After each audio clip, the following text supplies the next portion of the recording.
Ce sont les géants des mers.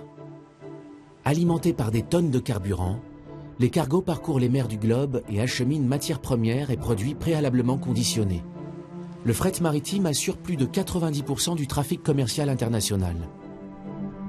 Émissions de gaz à effet de serre et marées noires, les pollutions liées au transport maritime augmentent. Pendant des millénaires, les hommes ont transporté leurs marchandises sur des voiliers grâce à la force du vent. Des navigateurs, constructeurs et ingénieurs redécouvrent aujourd'hui le potentiel de l'énergie éolienne. Grâce à une technologie innovante, ils veulent démontrer qu'une navigation propre est possible au XXIe siècle. Main dans la main avec les meilleurs architectes navals, ils travaillent à la conception d'une nouvelle génération de cargos à voile. Ces nouveaux bateaux permettront-ils au secteur maritime de réussir sa transition énergétique? Les porte-conteneurs de demain pourront-ils naviguer à la seule force du vent?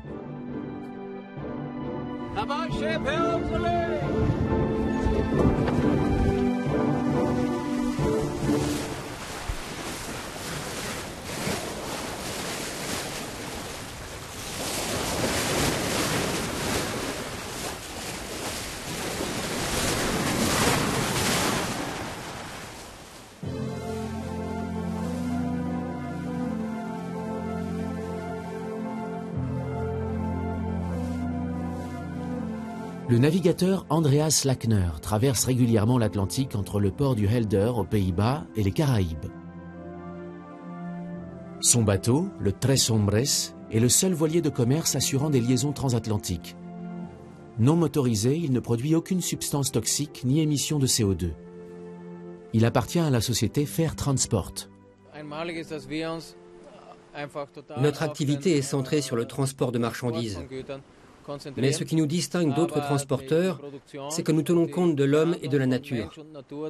Nous nous appelons Fair Transport parce que nous défendons l'idée d'un commerce et d'un transport équitable, à la fois avec l'homme et avec la nature.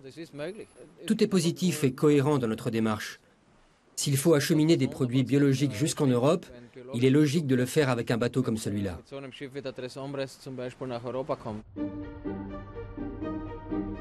L'antique voilier assure également des liaisons commerciales entre différents ports d'Europe. Le port de Brest au petit matin. L'équipage charge 12 000 bouteilles de vin biologique français à destination du Danemark. L'équipage d'Andreas Lackner et tous ceux qui l'accompagnent sont acquis à sa cause. Acheminé vers Copenhague, le vin se destine à une clientèle soucieuse de consommer des produits respectueux de l'environnement. Mais pour un nombre croissant de consommateurs, acheter bio et équitable ne suffit plus. Ils réclament aussi un mode de transport non polluant. Pour rejoindre les côtes danoises, le Tres Hombres ne consomme pas de carburant et ne produit aucune émission de CO2. Mais Andreas Lackner ne compte pas en rester là. Ce navigateur chevronné est aussi un visionnaire. Son credo, ne plus polluer les océans avec des énergies fossiles. Depuis sa prime jeunesse, il croit en l'idée que l'homme n'est que de passage sur la Terre et qu'elle ne lui appartient pas.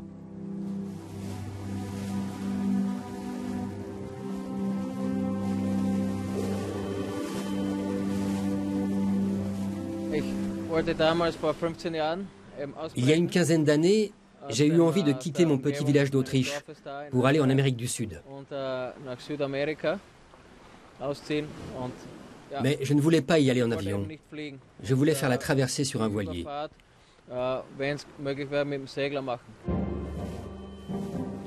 Écologiste de la première heure, Andreas se jette à corps perdu dans son nouveau projet. Les questions se succèdent. Quel potentiel offre le vent? Et qu'est-il possible de faire avec un bateau à voile? Sans le savoir, Andreas vient de poser les premiers jalons d'une expérience inédite.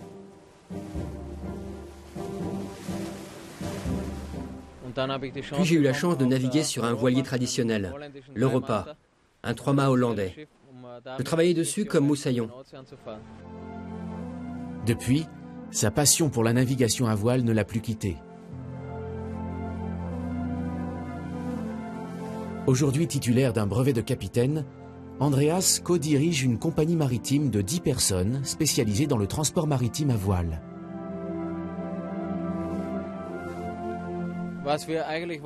Notre objectif, c'est qu'il n'y ait plus que des cargos à voile sur la mer. Et le Tres Hombres n'est que le premier exemple de cette révolution. Le combat mené par Andreas est celui de quelques visionnaires contre toute une industrie. L'économie mondiale dépend du bon acheminement des marchandises jusqu'à leur destinataire. La quasi-totalité du fret international se fait par voie maritime. Les cargos sont de plus en plus gros, les techniques de chargement de plus en plus automatisées. Pas moins de 9 millions de conteneurs transitent chaque année par le port de Hambourg, soit 24 000 par jour.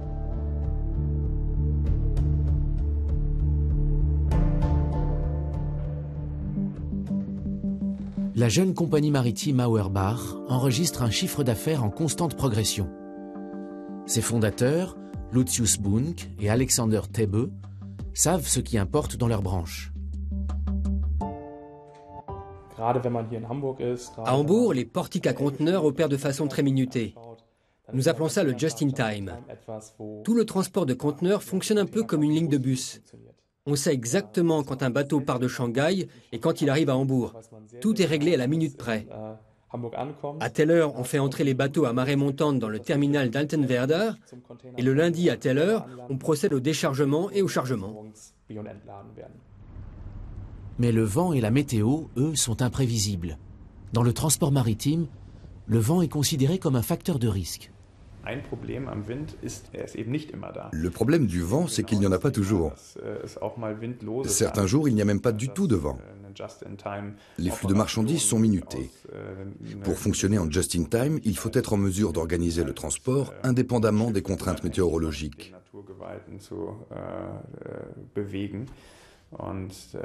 La météo ne doit jouer un rôle que si elle est favorable. Dépendre uniquement du vent, ce serait compliqué.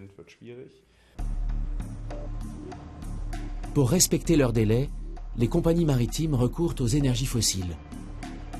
Plus de 100 000 cargos pétroliers et vraquiers parcourent les océans, propulsés par d'énormes moteurs alimentés en diesel marin et en fioul lourd.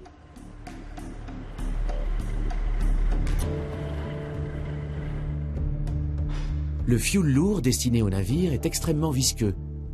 Lors de leur ravitaillement, le combustible est acheminé par le biais d'énormes tuyaux chauffés.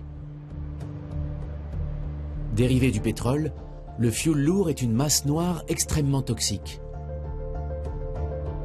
30% moins cher que le diesel marin, le fioul lourd est le carburant utilisé par la marine marchande. Les immenses navires sont ravitaillés par des bateaux-citernes stationnés dans le port.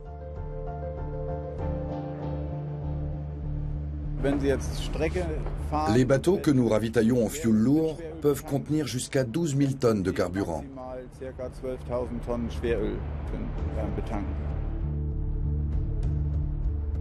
La plupart des cargos rejettent directement dans l'air les résidus de la combustion. Un cocktail dangereux de substances toxiques, de particules de suie et de particules fines.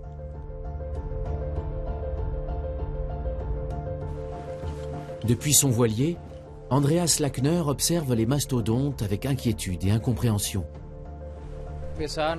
Il m'est arrivé de naviguer à proximité d'un cargo qui allait dans la même direction que nous. Une fumée noire s'échappait de la cheminée. Comme le vent venait de l'arrière, la fumée formait un nuage devant lui. Nous, on avançait à la même vitesse que lui, sans brûler un seul litre de diesel.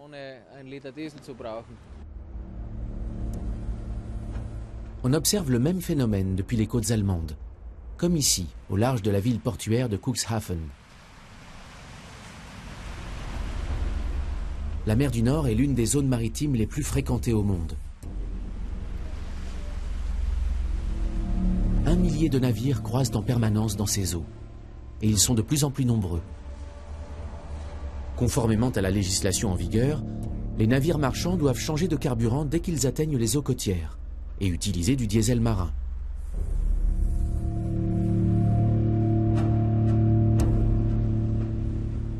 Mais les substances toxiques issues de la combustion du fioul lourd ne se dispersent pas uniquement au large.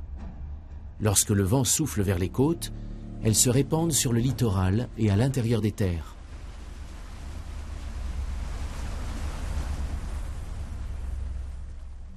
Les populations côtières ne sont pas les seules touchées.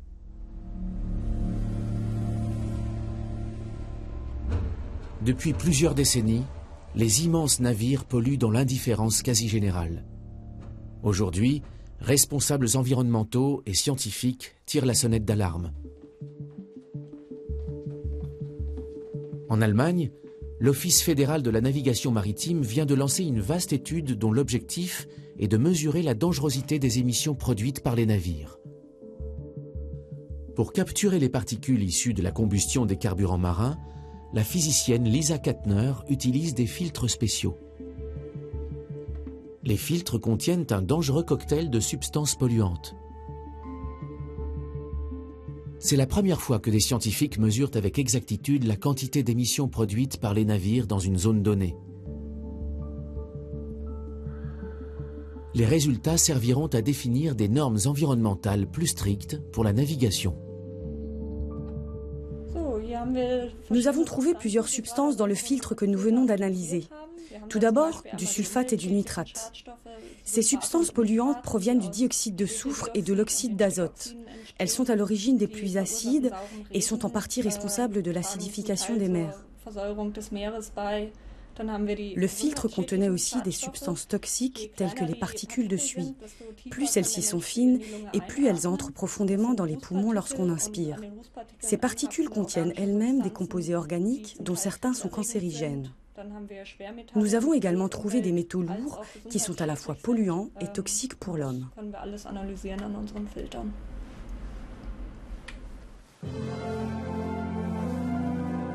Une seule source d'énergie durable ne produit aucune émission, le vent.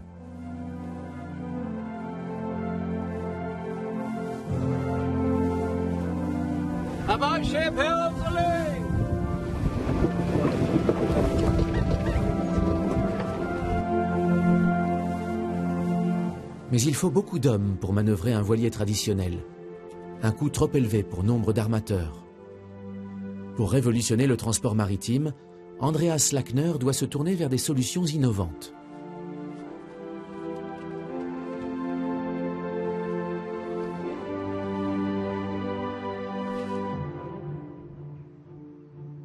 C'est ici, à Amsterdam, qu'il a trouvé son allié le plus précieux.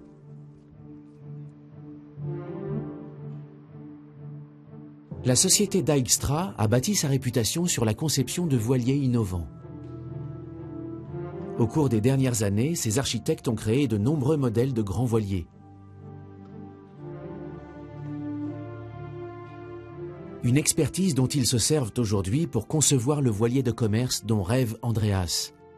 Un navire aussi fiable qu'un cargo à moteur et aussi écologique qu'un voilier. Ils lui ont donné le nom d'Ecoliner. L'Ecoliner est un cargo de 8000 tonnes que nous avons conçu. C'est un navire hybride qui dispose à la fois d'un moteur et de grandes voiles pour économiser du carburant.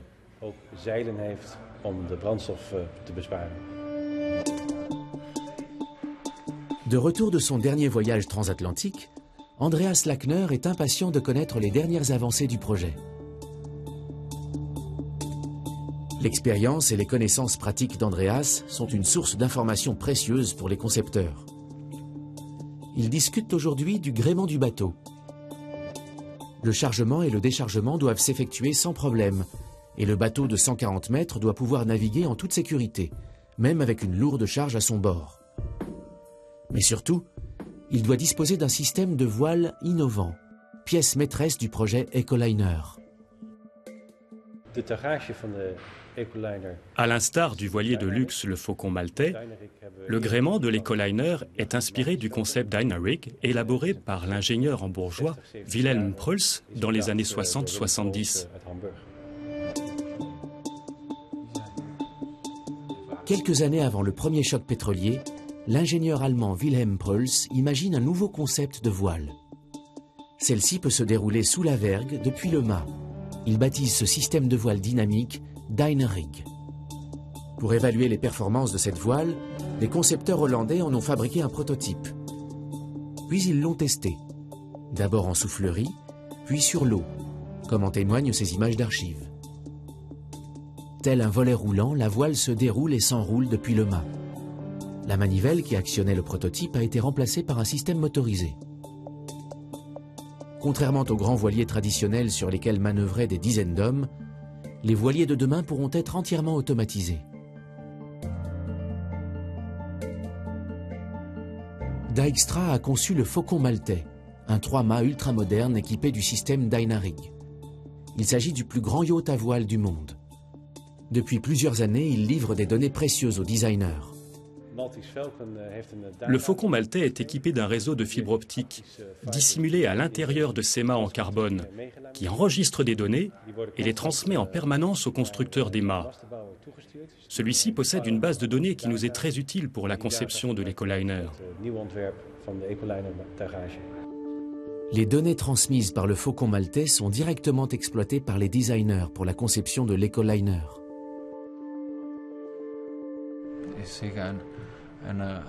Traverser l'océan à bord du tout premier grand cargo à voile, ce sera sans doute une expérience incroyable.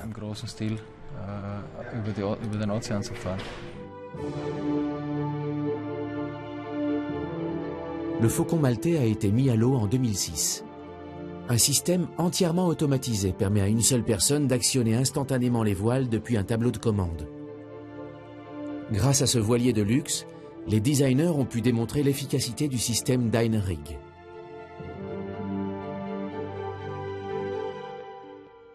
Andreas Lackner s'entretient avec Chris Gartner, le premier capitaine du Faucon maltais.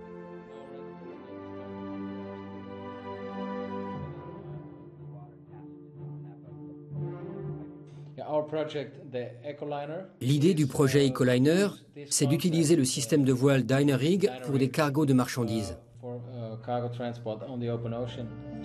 Il faut donc un système rapide et simple à utiliser.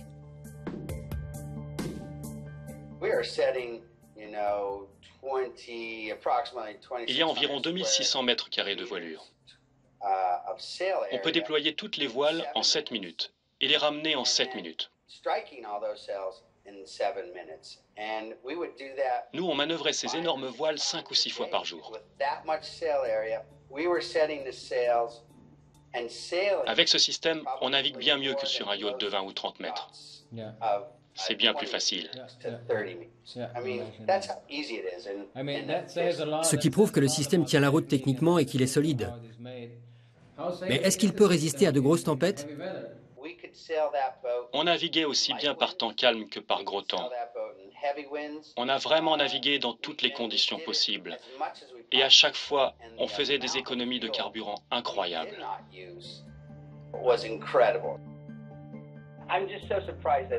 Je suis d'ailleurs surpris qu'à l'heure actuelle, il n'y ait pas d'autres voiliers ou cargos équipés de ce système. Il est tellement efficace. Justement, grâce à ton aide et à ton expérience, on voudrait convaincre un maximum d'investisseurs. Il faudrait construire des centaines d'écoliners pour que tout le transport maritime soit assuré à nouveau par des voiliers.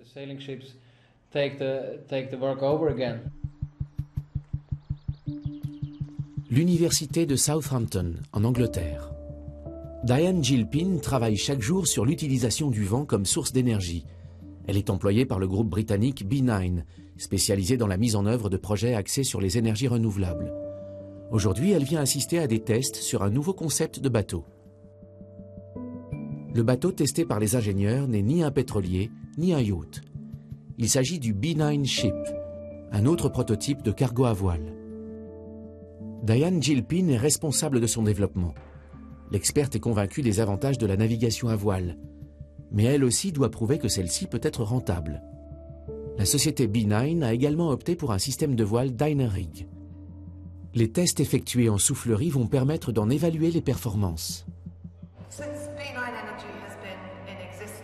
Depuis sa création, notre société travaille sur différents projets et réfléchit à la conception d'un nouveau modèle de voilier.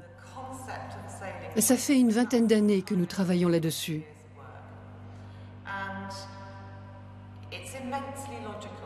Mettre des voiles sur un bateau pour le faire avancer, ça semble extrêmement logique.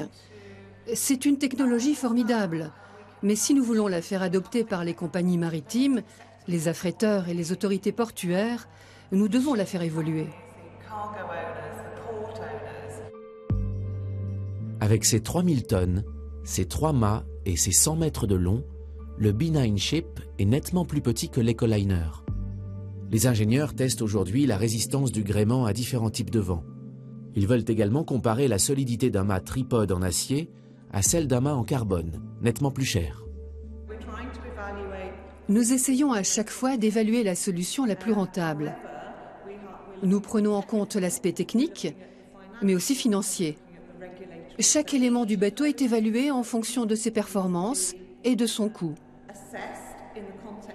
Nous prenons toujours ces 2 critères en considération afin d'atteindre la meilleure rentabilité possible pour ce bateau. Les ingénieurs n'ont pas une minute à perdre. Parce qu'on a jadis délaissé les grands voiliers, ils doivent aujourd'hui rattraper 100 ans de retard technologique. Les performances des futurs voiliers de commerce devront dépasser celles des cargos à moteur. Chaque test effectué en soufflerie doit en apporter la preuve. Le vent souffle en continu. Comment augmentez-vous la vitesse du vent? On accélère simplement l'hélice du ventilateur. Ça fonctionne comme un sèche-cheveux. Plus elle tourne vite, et plus on augmente la vitesse du vent.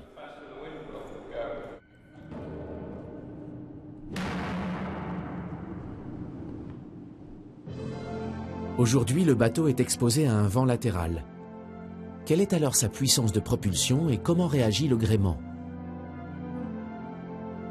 Les ingénieurs utilisent des fils témoins pour orienter la voile de façon optimale.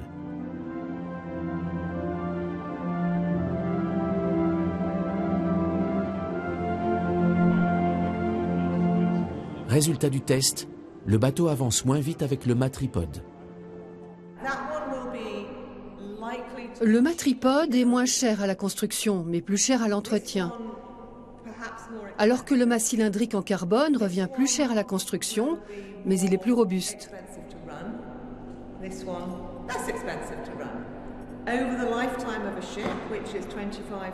Pour un bateau ayant une durée de vie de 25 à 30 ans, nous évaluons le coût d'investissement par rapport au coût d'exploitation et nous déterminons quelle option est la plus intéressante pour le client sur le long terme.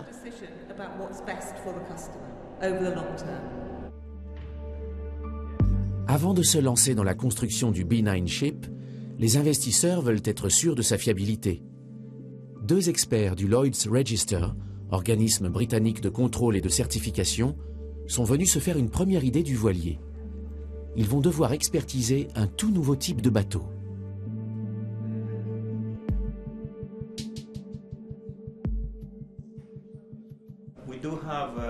Nous disposons déjà d'une réglementation spécifique pour les dimensions des voiliers, ce qui est un bon point de départ.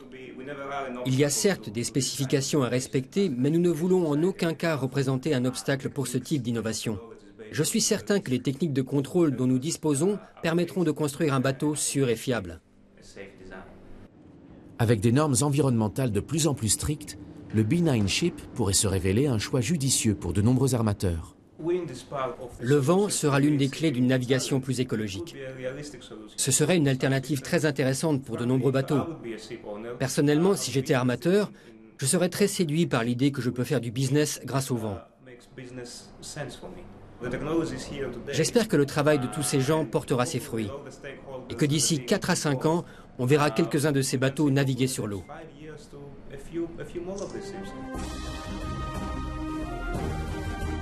Manœuvrer un cargo à voile exigera un savoir-faire spécifique. Il a fallu aux hommes plusieurs siècles pour maîtriser les techniques de la navigation à voile. Un savoir-faire ancestral transmis de génération en génération. Sur le Sedov, un navire-école russe appartenant à l'université de Mourmansk, les élèves officiers apprennent tous les secrets du métier.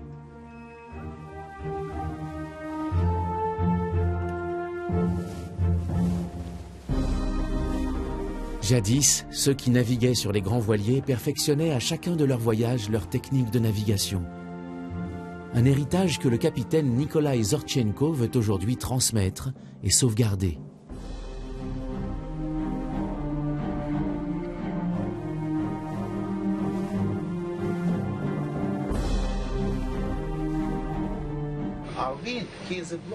Le vent souffle depuis des millions d'années. Et aujourd'hui, nous les hommes, nous devons réapprendre à nous en servir. C'est un véritable don de Dieu.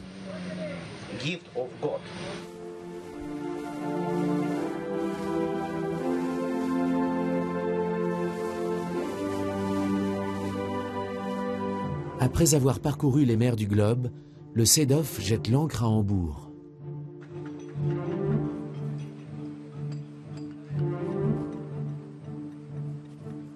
Le capitaine en est convaincu. Apprendre à naviguer sur un grand voilier est ce qu'il y a de plus formateur. Il est très important qu'au XXIe siècle, les élèves officiers apprennent les techniques de la navigation à voile. Aujourd'hui, nous avons des bateaux modernes, des cargos, des tankers, des brise-glaces, des bateaux à propulsion nucléaire. Mais pour savoir naviguer, il faut apprendre le métier sur un bateau comme celui-ci, avec des voiles, un pont et du cordage. À Hambourg, Nikolai Zortchenko rencontre le capitaine Gerhard Lickfett. Découvrir le Sedov était pour lui un vieux rêve. C'est un bateau vraiment superbe. Vous naviguez dans le monde entier. Vous revenez d'Afrique, je crois. Oui, nous avons contourné le Cap Horn, et aussi celui de Bonne-Espérance. Gerhard Lickfett est lui aussi capitaine de voilier. Il a appris le métier sur le Passat, un 4-mâts allemand.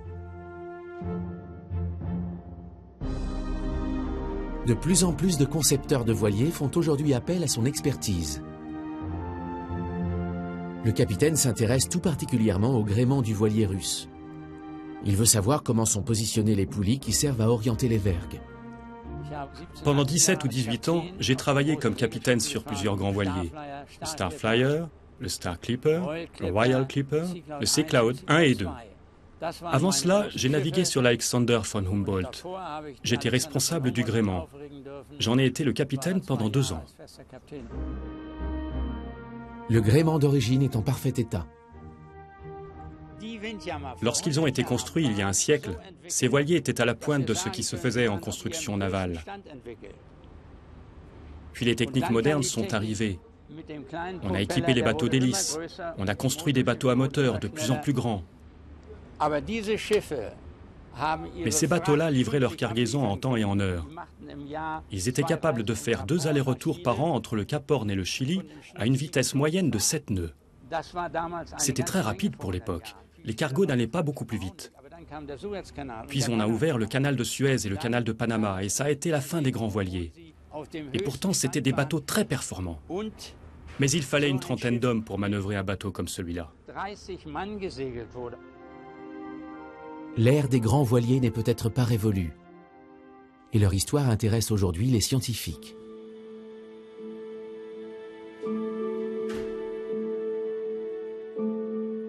Outre le perfectionnement des techniques de navigation, on doit aux équipages des voiliers bien plus encore. Chaque officier de quart consignait dans un carnet la météo du jour. Les originaux sont entreposés dans le sous-sol de l'Office fédéral de la navigation maritime à Hambourg. Ils sont la mémoire de la marine marchande allemande. Les carnets météorologiques des grands voiliers de commerce sont archivés sur des centaines de rayonnages. On y trouve même celui du Sedov, jadis appelé Magdalena Finnen. Le capitaine y indiquait chacune de ses observations, chacune de ses décisions.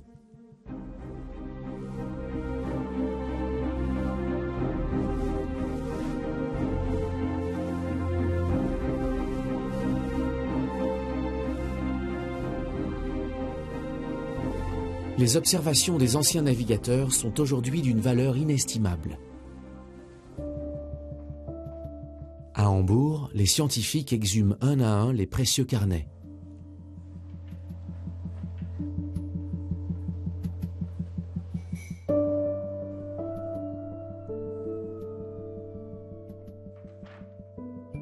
Ils sont ensuite scannés afin d'être exploités par les météorologues. Chaque page est enregistrée dans une banque de données.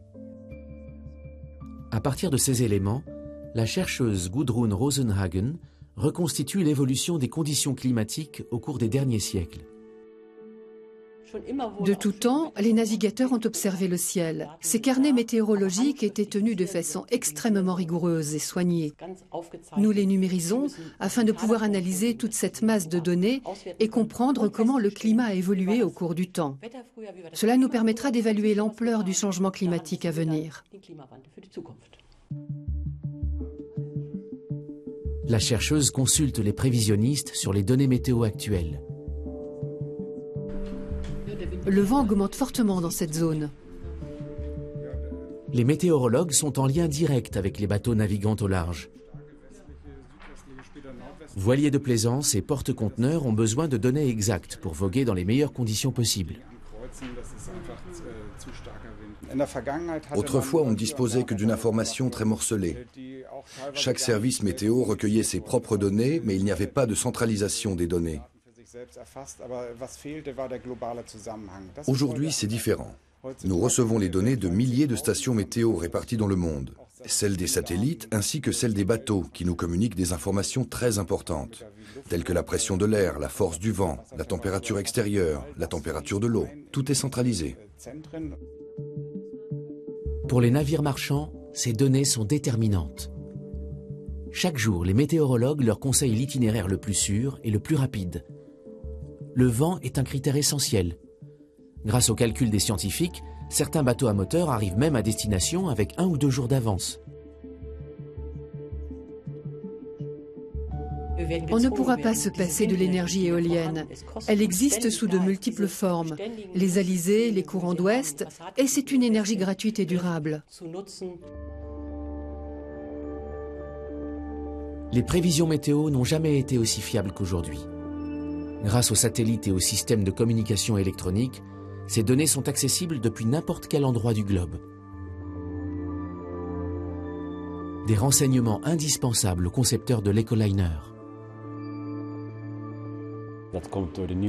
Grâce aux nouvelles technologies dont nous disposons, mais aussi à la simulation informatique et aux prévisions météorologiques, nous pouvons optimiser les itinéraires des navires pour profiter au maximum de la force du vent.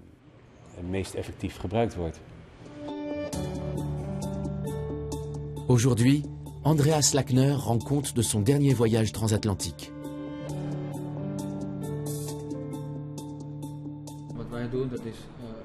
Nous avons d'abord suivi l'itinéraire classique en passant par la Manche. Puis nous avons mis le cap vers le sud une fois hors de danger.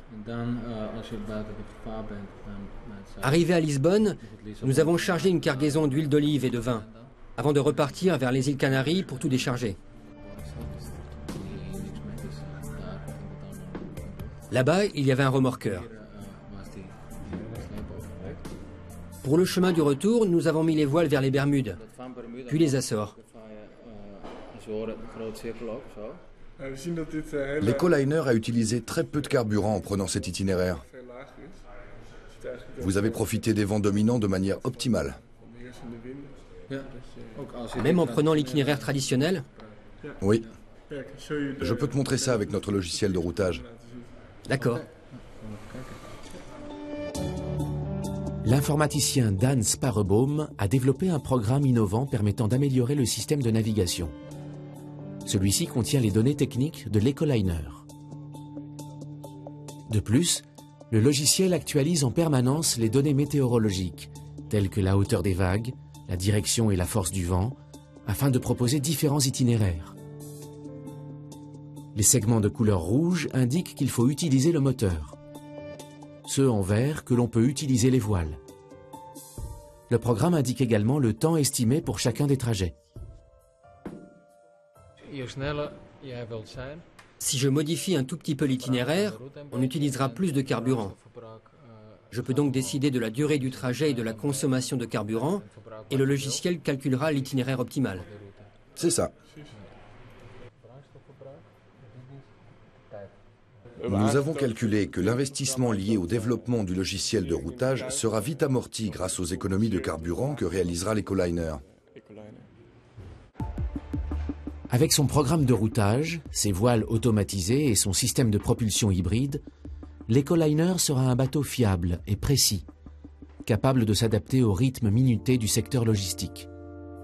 En Allemagne, 2 investisseurs sont déjà sur les rangs.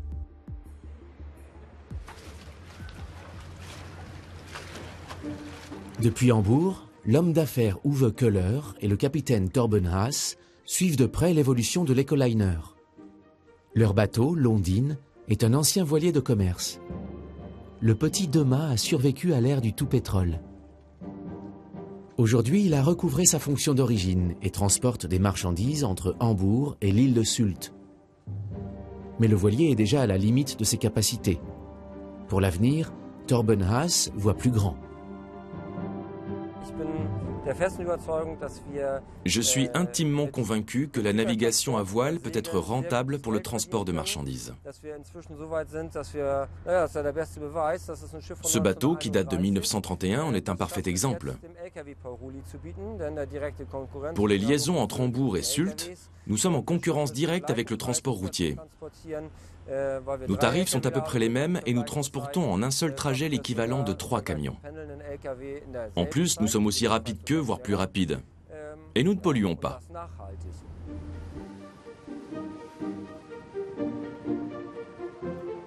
L'entreprise de Torben Haas se porte bien.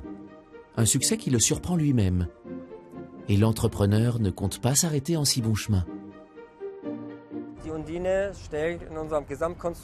L'Ondine est un peu notre vitrine. Avec ce bateau, nous voulons éveiller l'intérêt des gens pour la navigation à voile et les sensibiliser au fait que ce mode de transport peut être rentable. Mais ce n'est qu'une première étape. Notre prochain objectif, c'est d'investir dans des cargos à voile ultramodernes pour le transport international. Il nous faut prouver que la navigation à voile peut être performante. Torben Haas et Uwe Köhler attendent beaucoup du projet Ecoliner. Ils veulent acquérir 3 bateaux qu'ils destineraient au fret international. Les 2 hommes sont convaincus que les performances du nouveau bateau hybride dépasseront celles des actuels cargos à moteur. Nous avons dans notre équipe des gens extrêmement qualifiés, les meilleurs dans leur domaine. L'entreprise de construction navale avec laquelle nous travaillons a maintes fois prouvé qu'elle était capable d'assembler des structures extrêmement complexes et de livrer un bateau dans les temps.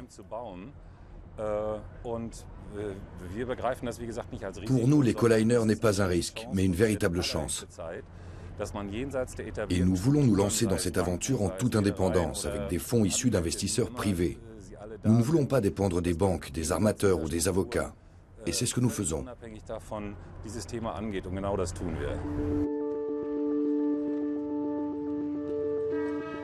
Au sud de l'Angleterre, à Southampton, un autre prototype de cargo à voile est à l'étude.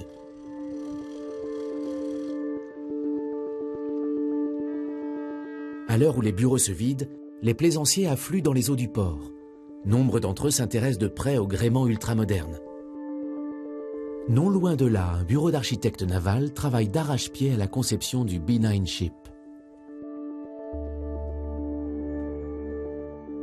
Diane Gilpin a confié le projet à la société de Rob Humphreys, dont les voiliers high-tech se sont fait un nom dans les plus grandes régates internationales. Lors d'une course, le matériel d'un bateau est mis à rude épreuve. Ceux qui les conçoivent ne doivent négliger aucun détail. Rob Humphreys attend les résultats des tests effectués en soufflerie pour optimiser la construction du B9 Ship. Une fois terminés, ces plans devront convaincre les investisseurs.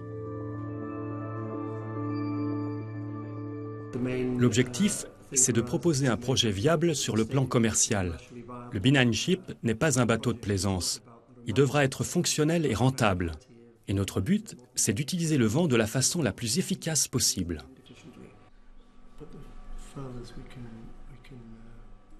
Si le projet a de quoi séduire, il rencontre encore de nombreuses résistances. Il y a une barrière psychologique qui freine les banquiers, les investisseurs, les opérateurs portuaires et les armateurs. Pour les convaincre, nous devrons leur fournir un maximum d'éléments.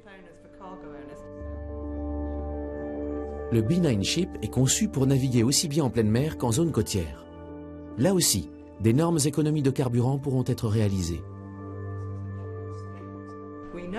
Dans les 30 ans à venir, on sait que le coût de l'énergie éolienne va rester stable. Mais pour le fioul, rien n'est moins sûr.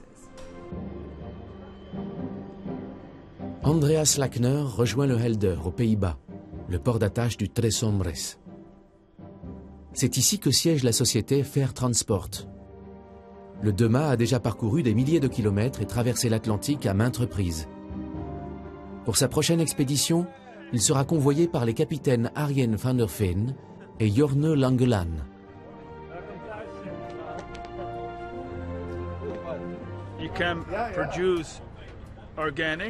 Si on fabrique des produits biologiques, mais qu'on les transporte sur des cargos à moteur qui polluent, peut-on les considérer comme des produits biologiques à part entière?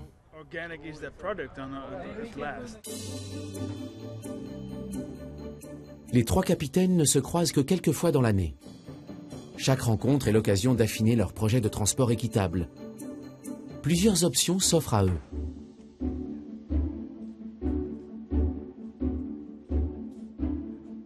Jusqu'ici, la recherche d'investisseurs pour l'écoliner s'avère compliquée. Mais les 3 hommes sont bien décidés à aller au bout de leur projet. Faute d'investisseurs, ils envisagent d'injecter tout le capital de leur société dans le développement. Ou bien de construire d'autres bateaux comme le Tres Hombres. Nous voulons construire encore plus de bateaux pour assurer un transport maritime durable et responsable. Mais un mauvais choix pourrait mettre toute leur entreprise en péril.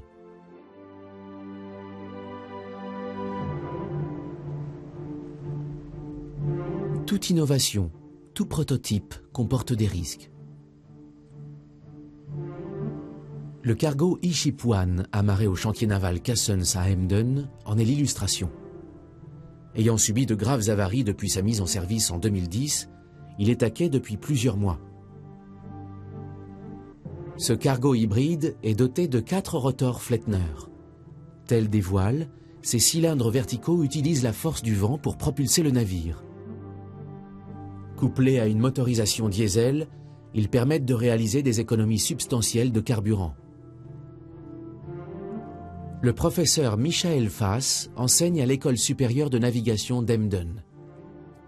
Il est convaincu de l'intérêt des rotors Flettner. Il travaille déjà sur un nouveau projet utilisant ce mode de propulsion. Un rotor Flettner fonctionne comme une voile classique. L'énergie éolienne est transformée en une poussée qui permet de propulser le bateau en avant.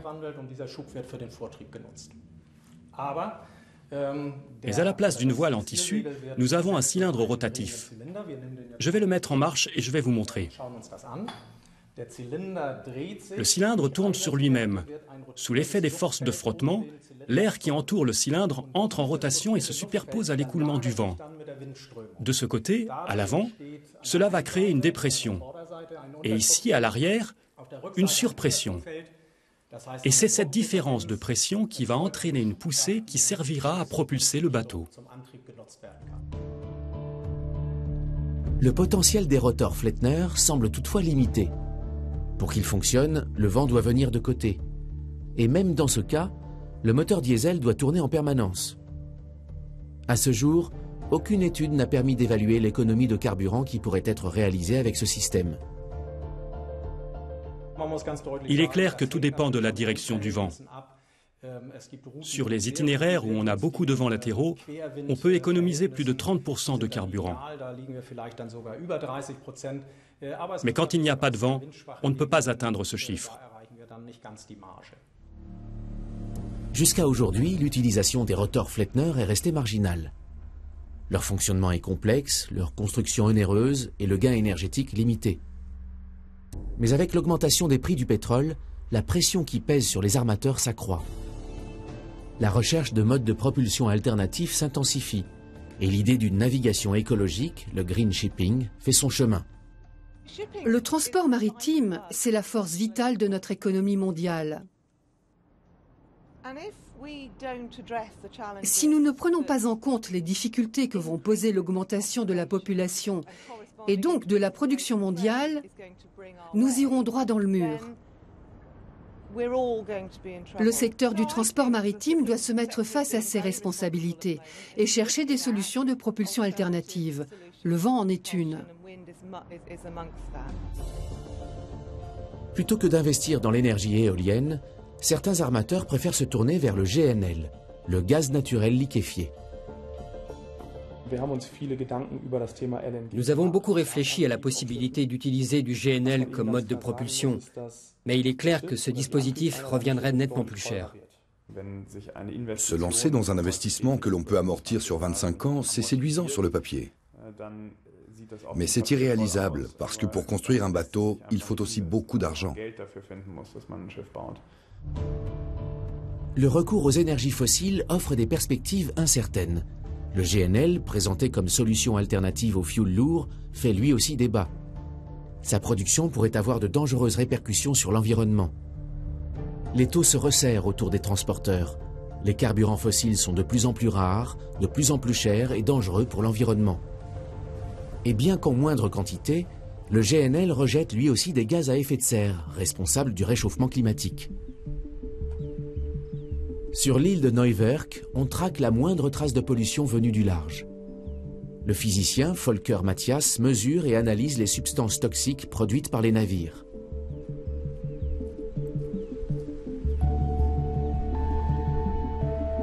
Haute de 30 mètres, la tour radar offre des conditions idéales pour ce type de mesure. Aujourd'hui, Volker Matthias vient découvrir les nouveaux instruments de mesure que ses collègues ont installés.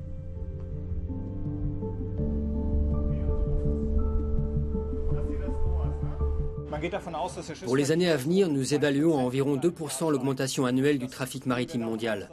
Et nous pensons que ce sera aussi le cas en mer du Nord. La part du transport maritime va continuer d'augmenter, tandis que celle des transports terrestres va diminuer. De nombreuses lois contraignent aujourd'hui l'industrie automobile à réduire ses émissions de CO2 et d'oxyde d'azote. Nous pensons donc que dans les 20 ou 30 prochaines années, la part du transport maritime va continuer de croître. Un nouvel instrument de mesure a été installé sur la tour. L'appareil utilise la réfraction de la lumière pour mesurer à distance la quantité de substances toxiques présentes dans les traînées de gaz d'échappement des navires.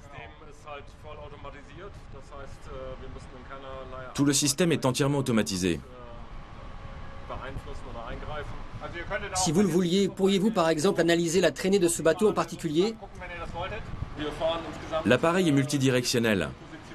Il s'oriente dans 4 directions horizontalement et dans plusieurs directions verticalement.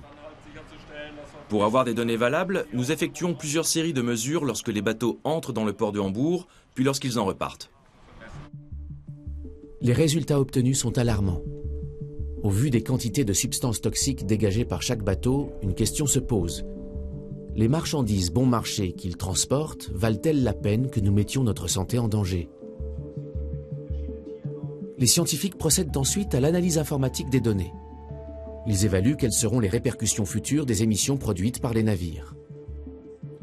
Volkart Wittrock et Volker Matthias travaillent comme consultants auprès d'instances telles que l'Organisation maritime internationale afin d'établir de nouvelles normes environnementales.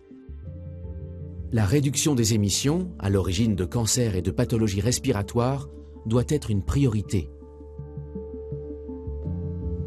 Les populations côtières ne sont pas les seules touchées. Les émissions des bateaux se dispersent vers le littoral, puis à l'intérieur des terres.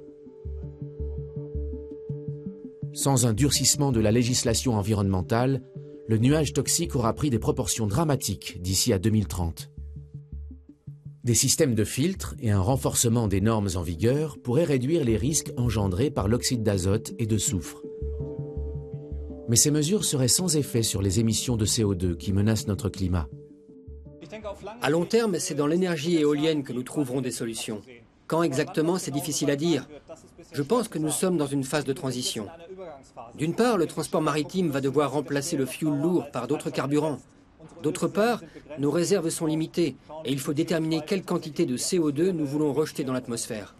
D'une manière ou d'une autre, nous devrons trouver un moyen de ne plus être dépendants des énergies fossiles.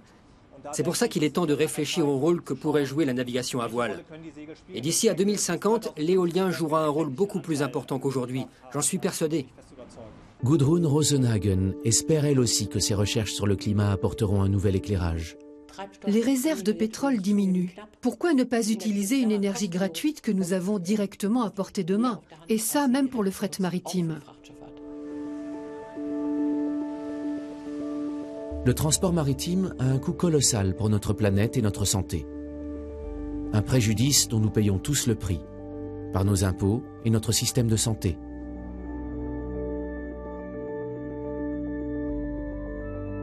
L'énergie éolienne, elle, ne coûte rien et nous ouvre la voie vers un avenir durable.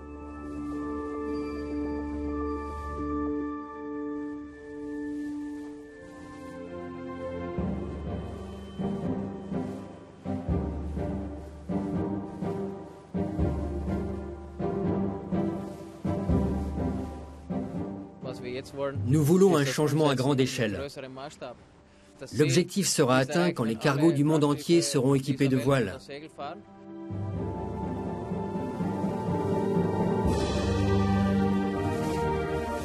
Nous sommes des visionnaires, mais nous ne sommes pas des utopistes. Tout cela est possible. La preuve? Une nouvelle page de notre histoire s'écrira-t-elle demain? La réponse est entre les mains des constructeurs.